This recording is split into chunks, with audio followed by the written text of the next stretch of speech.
Hello दोस्तों, बात है आज इंडियन कॉन्स्टिट्यूशन के बारे में। मैंने जब इंडियन कॉन्स्टिट्यूशन को पहली बार पढ़ना शुरू किया था तो मेरे दिमाग में था यार इतने सारे आर्टिकल्स याद कैसे होंगे, यार इसको याद कैसे किया जा सकता है। लेकिन मैंने जैसे ही कॉन्स्टिट्यूशन पढ़ना शुरू किया तो मैंने पाया कि यार इस किताब में तो आर्टिकल बहुत ठीक से बड़े ही रीज़नेबली पुट करके रखे गए हैं। इवन बिल्कुल ऐसा कि जैसे मैं अपने घर के बारे में किसी को बता रहा हूँ या अपनी कंपनी के बारे में किसी को बता रहा हूँ, कुछ ऐसा रखा गया है।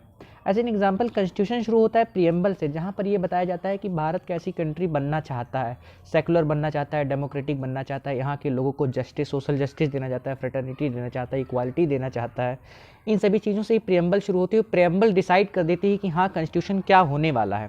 और उसके बाद जो कॉन्स्टिट्यूशन है उसके सारे आर्टिकल 22 भागों में बटे हुए हैं और हर एक भाग बड़ा रीजनेबल है। उसमें हर एक आर्टिकल बड़े ही रीजनेबल तरीके से पुट किया गया है। एज एन एग्जाम्पल, अगर आप कॉन्स्टिट्यूशन शुरू करते हैं, अगर मैं आपसे जनरल बात करूं और मैं आपसे पूछूं कि अगर मैं आपके घर पर आना चाहता हूं तो आप सबसे पहले क्या बताएंगे अपने घर के बारे में? जाहिर सी बात है, अगर आपके घर का कोई नाम होगा तो आप बताएंगे मेरे घर का ये नाम है और वो फला जगह पर है। ठीक है, तो ठीक वैसे ही इंडियन कॉन्स्टिट्यूशन भी शुरू करता है अपनी बातें। कॉन्स्टिट्यूशन का जो पहला भाग है वो यूनियन एंड इट्स टेरिटरी के बारे में है और आर्टिकल 1 से लेकर 4 तक है। और उसका पहला आर्टिकल कहता है India that is Bharat shall be a union of state. यानी कि पहले ही आर्टिकल में ये बताया जा रहा है कि भारत क्या है, कंट्री का नाम डिफाइन किया जा रहा है, कंट्री कैसी है, यूनियन ऑफ स्टेट्स है, इसके बारे में बताया जा रहा है। ठीक वैसे ही जैसे मैं आपके घर का नाम जान गया, आप घर के कमरों के बारे में, घर कितना बड़ा है, इन सभी चीज़ों के बारे में जानना चाहूँगा। वैसे ही भारत बताता है कि भारत में स्टेट्स कैसे हैं, पहले से चौथे आर्टिकल के बीच में एक स्टेट से दूसरा स्टेट कैसे बनाया जाएगा, दूसरा स्टेट कैसे इंसर्ट किया जाएगा, इंसर्ट का प्रोसीजर क्या है, इन सभी चीज़ों के बारे में बात करता है आर्टिकल 1 से लेकर 4 तक। अब जैसे मैं आपके घर में आ गया, मैं आपके घर की बाउंड्रीज़ के बारे में जान गया, घर के कमरे के बारे में जान गया, तो दूसरी चीज़ जो मैं आपके घर के बारे में जानना चाहूँगा वो क्या जानना चाहूँगा? जाहिर सी बात है कि घर में कौन रह सकता है आपके।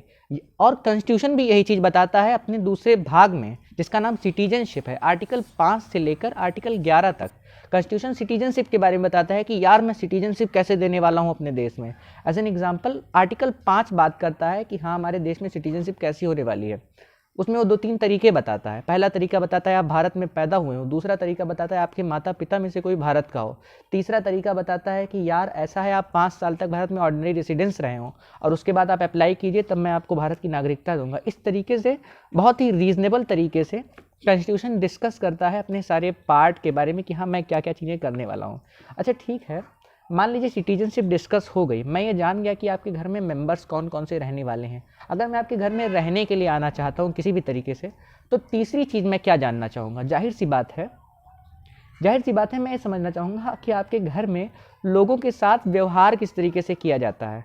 एक इंसान दूसरे इंसान से व्यवहार कैसे करता है, जो शक्तिशाली है वो कमज़ोर से व्यवहार कैसे करता है, घर के लोग जो हैं उनको बोलने की कितनी आज़ादी है, बात समझ रहे हैं, उनको खाने पीने, पहनने ओढ़ने की, बाहर निकलने की कितनी आज़ादी है, अर्थात उनके पास फंडामेंटल राइट्स हैं या नहीं, मौलिक अधिकार हैं या नहीं। कॉन्स्टिट्यूशन भी इसी बात को डिस्कस करता है आर्टिकल 12 से लेकर 35 तक भाग 3 में।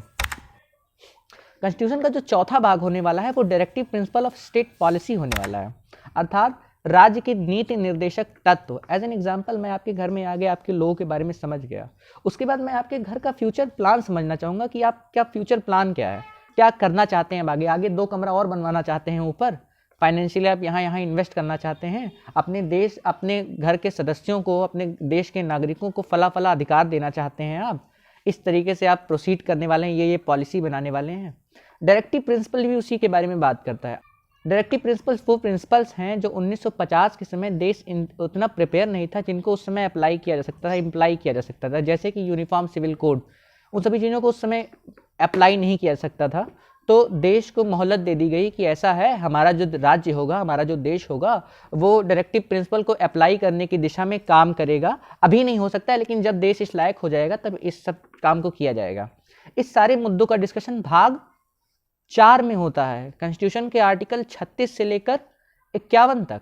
बाकी के जो बचे भाग हैं उनका डिस्कशन मैं आगे आने वाले लेक्चर्स में करूंगा अपनी कॉन्स्टिट्यूशन सीरीज़ में, क्योंकि मैं देखना चाहता हूं कि इसके ऊपर कितने व्यूज़ आ रहे हैं, उसके बाद मैं कोशिश करूंगा आगे की सीरीज़ बनाने में। अगर आप सपोर्ट करेंगे तो मैं आर्टिकल 1 से लेकर आर्टिकल 395 तक सब कुछ लेकर आऊँगा, बड़ी ही डिटेल में लेकर आऊँगा। आपसे मैं इसी चैनल पर एक एक केस सब कुछ डिस्कस करूँगा कॉन्स्टिट्यूशन सीरीज़ में। Thank you. वीडियो अगर अच्छा लगा हो तो वीडियो को शेयर कीजिए, सब्सक्राइब कीजिए और लाइक कीजिए।